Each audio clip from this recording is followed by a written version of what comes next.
Shalom saudaraku, selamat hari Minggu. Kembali jumpa dengan saya Pendeta John Subagio akan membagikan kebenaran firman Tuhan. Mari buka sama-sama saya di dalam kitab Yesaya pasal yang ke-61, ayatnya yang pertama hingga ayatnya yang ke-6.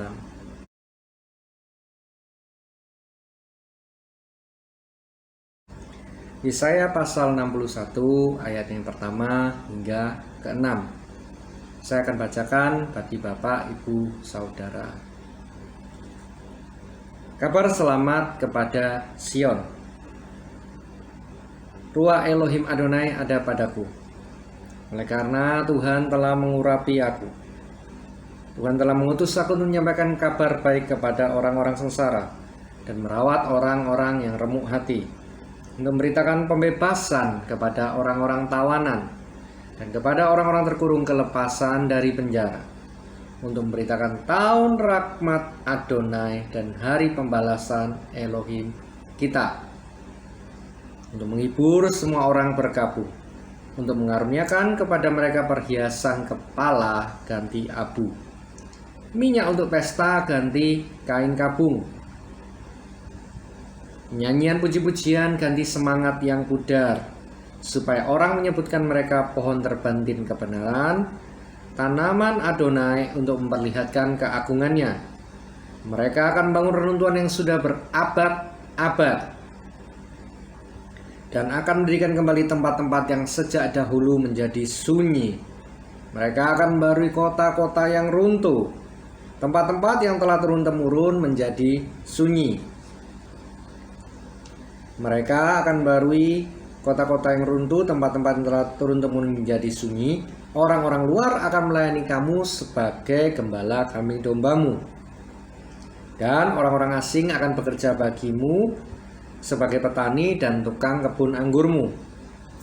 Ayat yang terakhir, ayat yang ke-6. Tetapi kamu akan disebut imam Adonai dan akan dinamai pelayan Elohim kita. Kamu akan menikmati kekayaan bangsa-bangsa dan akan memegahkan diri dengan segala harta benda mereka. Amin. Demikian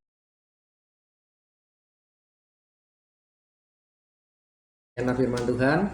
Berbahagialah kita yang menyimpannya dan mendengarnya di dalam hatinya. Bapak, Ibu, Saudara kekasih Tuhan, kitab Yesaya 61 ini berbicara tentang nas yang dikutip oleh Mesias kita, yaitu Yeshua HaMashiach, pada waktu ia pertama kali berkhotbah di Kenisa.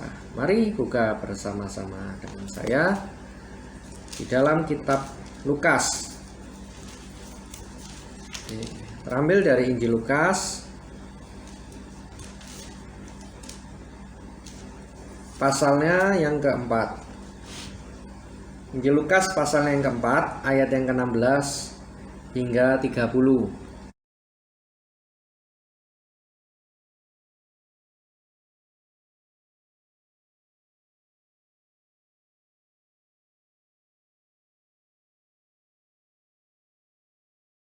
Saya akan bacakan bagi Bapak Ibu Saudara. Yesus datang ke Nazaret, tempat ia dibesarkan, dan menurut kebiasaannya pada hari Sabat Yesus masuk ke rumah ibadah, lalu berdiri hendak membaca dari kitab suci. Kepadanya diberikan kitab Nabi Yesaya atau Sefer Yesaya, dan setelah dibukanya Yesus menemukan nas di mana ada tertulis, Ruah Elohim ada padaku, oleh sebab ia telah mengurapi aku untuk menyampaikan kabar baik kepada orang-orang miskin, dan ia telah mengutus aku untuk memberitakan pembebasan kepada orang-orang tawanan dan penglihatan bagi orang-orang buta, untuk membebaskan orang-orang tertindas, untuk memberitakan tahun rahmat Tuhan telah datang.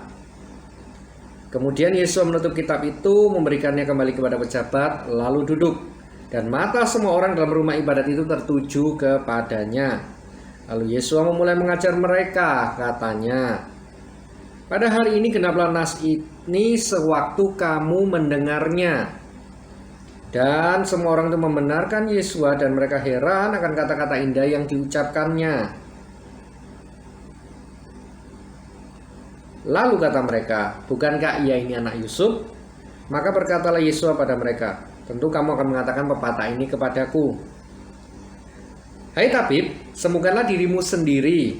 Perbuatlah di sini juga, di tempat asalmu ini, segala yang kami dengar yang telah terjadi di Kapernaum. Dan katanya lagi, aku berkata kepadamu, sungguhnya tidak ada nabi yang dihargai di tempat asalnya. Dan aku berkata kepadamu, kataku ini benar, pada zaman Elia terdapat banyak perempuan janda di Israel, ketika langit tertutup selama 3 tahun dan 6 bulan, dan ketika bahaya kelaparan yang hebat menimpa seluruh negeri. Tetapi Elia diutus bukan kepada salah seorang dari mereka, melainkan kepada seorang perempuan janda di Sarfat, di tanah Sidon. Dan pada zaman Nabi Elisa banyak orang kusta di Israel, dan tidak ada seorang pun dari mereka yang ditahirkan, selain daripada Naaman, orang Syria itu. Mendengar itu sangat marahlah semua orang yang di rumah ibadat itu. Mereka bangun lalu menghalau Yesua keluar kota, bawa dia ke tebing gunung tempat kota itu terletak, untuk melemparkan Yesua dari tebing itu. Tetapi Yesua berjalan lewat dari tengah-tengah mereka lalu pergi. Amin. Demikianlah firman Tuhan. Berbahagialah yang menyimpan firman ini di dalam hati dan melakukannya. Bapak Ibu Saudara kekasih Tuhan, apabila kita kembali kepada nas-nas firman Tuhan ini, kita akan belajar bahwa kedatangan Mesias tidak bisa sesuai dengan persepsi kita. Ayat daripada Yesaya 61 ini berbicara tentang panggilan Mesias, Sang Juru Selamat yang dijanjikan, yang dinantikan bagi bangsa Israel. Tetapi di Lukas 14, di ayatnya 16 hingga ke 30, kita bisa lihat bersama, justru bangsa Israel secara khusus adalah penduduk Nazaret pada waktu itu, menolak Yesua karena Mesias yang datang tidaklah seperti Mesias yang mereka harapkan. Karena Mesias yang diharapkan oleh para bangsa Yahudi ini adalah Mesias politik yang datang membawa kuda, mengangkat pedang, dan memerangi penjajah yaitu Romawi. Tapi Yesua datang membawa kabar baik atau gospel dari sorga, keselamatan bagi jiwa seluruh umat manusia dari perbudakan dosa. Bapak Ibu Saudara kekasih Tuhan, sewaktu kita merenungkan firman ini, kita mendapatkan sebuah pelajaran yang berharga, yaitu jangan pernah mengharapkan Tuhan bekerja sesuai dengan yang kita ketahui, atau yang kita lihat, atau yang kita dengar. Karena seringkali itu tidak terjadi dan tidak pernah terjadi, karena Tuhan selalu bekerja melebihi ekspektasi kita. Seringkali keselamatan, karya penebusan, kesembuhan, mungkin jawaban bagi permasalahan keuanganmu, pemulihan keluargamu, bahkan jawaban dari doa-doamu tidak seperti yang engkau harapkan. Bapak Ibu Saudara kasih Tuhan, bangsa Israel gagal menerima Mesias pada waktu itu karena mereka sudah memframing Tuhan dengan pola pikir dan pengertian mereka. Demikian juga hari ini, apabila kita sudah berdoa, kita sudah berharap, kita sudah mencari Tuhan, dan kita mengharapkan Tuhan bekerja seperti bayangan kita, maka seringkali yang terjadi di luar ekspektasi kita. Dan kiranya ini pelajaran yang berharga tidak terulang bagi kita, yaitu justru menolak Tuhan, mengusir Tuhan, dan menganggap apa karya Tuhan ini adalah karya si gelap. Saya menutup dengan sebuah kesaksian ini. Bertahun-tahun saya berdoa untuk pasangan hidup yang daripada Tuhan. Bahkan dikonfirmasi oleh banyak rekan-rekan hamba Tuhan lewat nubuatan bahwa Tuhan sudah menyediakan jodoh. Tetapi jodoh tidak kunjung datang, bahkan waktu berlalu sampai kurang lebih sekitar 11 tahun. Di mana di dalam kurun 11 tahun ini saya mencoba untuk membangun sebuah relationship dengan perempuan yang satu dan perempuan yang lainnya, sampai beberapa calon ya, kekasih, tapi ternyata semuanya bukan yang daripada Tuhan. Sampai kepada satu titik saya putus pengharapan dan saya sudah putus asa, dan saya merasa, Tuhan di mana janjimu? Tuhan, engkau tidak tepat janji. Ini sudah belasan tahun, mengapa tidak kunjung datang? Tapi Anda tahu Bapak Ibu Saudara, justru Tuhan bekerja dengan cara yang tidak pernah diduga. Saya dan pasangan hidup dari Tuhan yang menjadi istri saya sekarang justru bertemu di sebuah kesempatan di dalam sebuah acara jambore nasional. Itu pun kami tidak langsung berpacaran, karena terlebih calon pasangan hidup saya yang sekarang jadi istri saya itu tentunya tidak akan langsung percaya kalau saya bilang engkau jodohku dari Tuhan, terus kita menikah. Ini orang gila, ini orang stres ini. Singkat cerita, setelah sekitar 5 tahun berlangsung, akhirnya kami melangsungkan pernikahan dan pemberkatan kudus. Tetapi kesimpulannya begini, Bapak Ibu Saudara kekasih Tuhan, Tuhan memberkati itu bisa hanya di dalam sepersekian detik, dan janjinya digenapi. Tetapi persoalannya adalah apakah kita sudah siap menerima pemulihan, menerima restorasi, menerima pembebasan. Itu yang jadi masalah. Banyak dari kita tidak siap. Banyak dari kita memframing Tuhan. Banyak dari kita ingin mengatur Tuhan. Banyak dari kita memaksakan kehendak kita. Bukan Bapa, kehendakmu jadilah di dalam hidupku, tetapi kehendakku jadilah. Ini masalah. Jangan sampai ketika Masya itu datang, ketika dia datang, kita tolak karena tidak sesuai dengan harapan kita, tidak sesuai dengan apa yang kita lihat.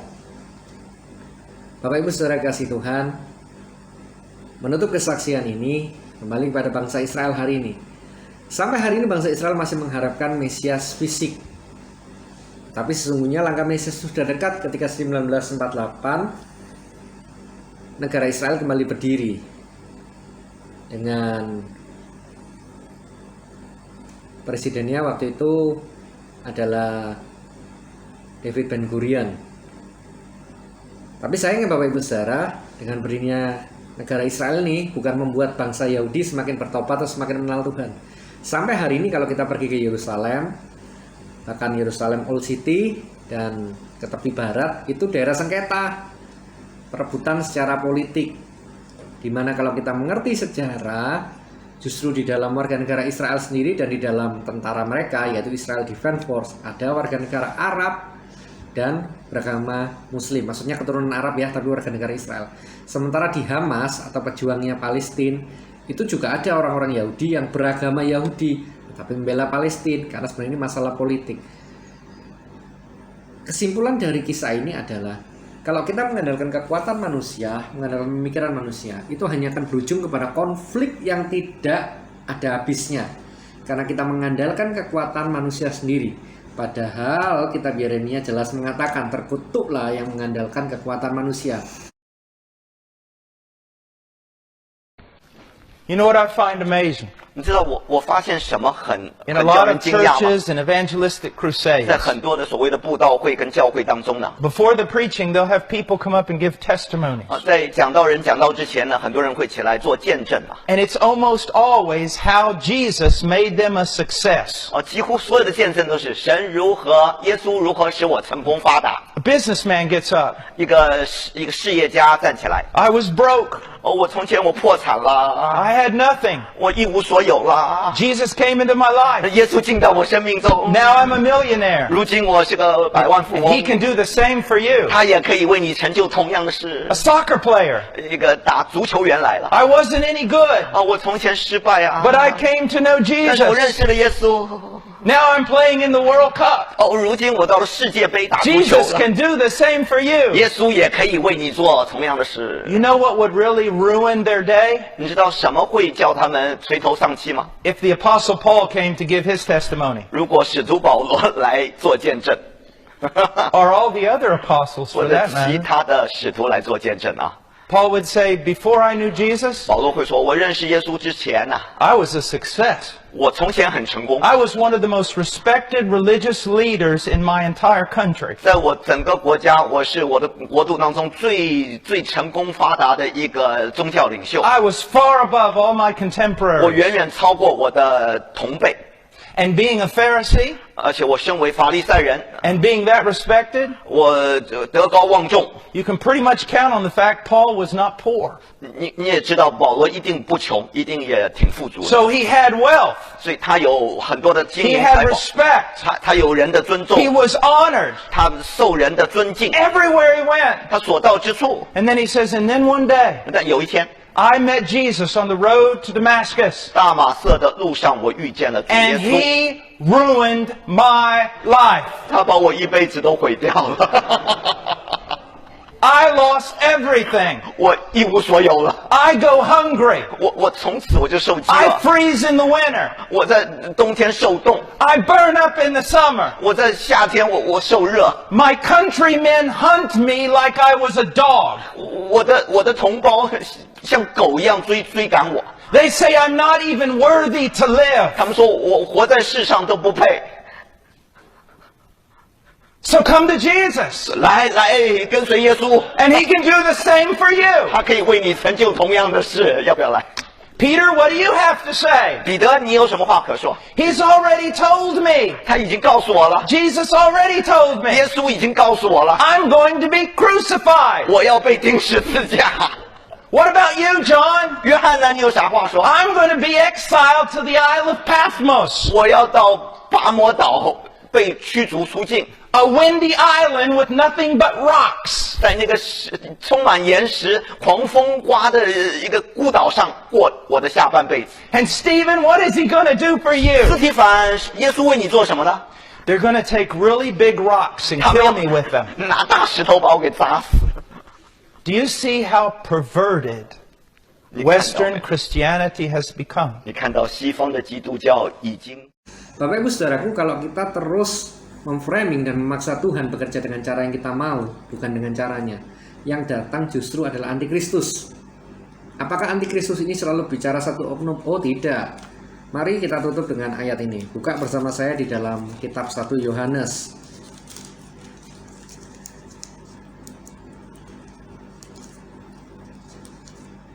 1 Yohanes pasal yang keempat, ayatnya yang kedua hingga ketiga. Saya bacakan sekali lagi, saya ulang. 1 Yohanes pasal yang keempat, ayat yang kedua hingga ketiga. Demikianlah kita mengenal ruah Elohim. Setiap roh yang mengaku bahwa Yeshua HaMashiach telah datang sebagai manusia berasal dari Elohim. Dan setiap roh yang tidak mengakui Yeshua tidak berasal dari Elohim. Ruah itu adalah roh antikristus, dan tentang dia telah kamu dengar bahwa ia datang dan sekarang ini ia sudah ada di dalam dunia. Amin. Jadi Bapak Ibu, pada waktu kita menolak Tuhan, pada waktu kita memaksakan untuk kehendak kita jadi bukan kehendak Tuhan yang jadi, itu sungguhnya roh antikristus. Karena menolak Yeshua HaMashiach, penyelamat yang asli, kita sedang menolak Tuhan, seperti melakukan bangsa Israel. Nanti malah terakhir yang datang di Yerusalem, yang pendamai itu dunia Arab dan Israel ini justru antikristusnya. Jadi kalau kita memaksakan kehendak kita bukan kehendak Tuhan, jangan salah sampai pada suatu hari kita menolak Tuhan dan akhirnya terhilang. Maka kesimpulannya adalah belajarlah bersyukur, belajarlah berterima kasih, belajarlah untuk menerima. Bapak, kehendakmu jadilah, bukan kehendakku.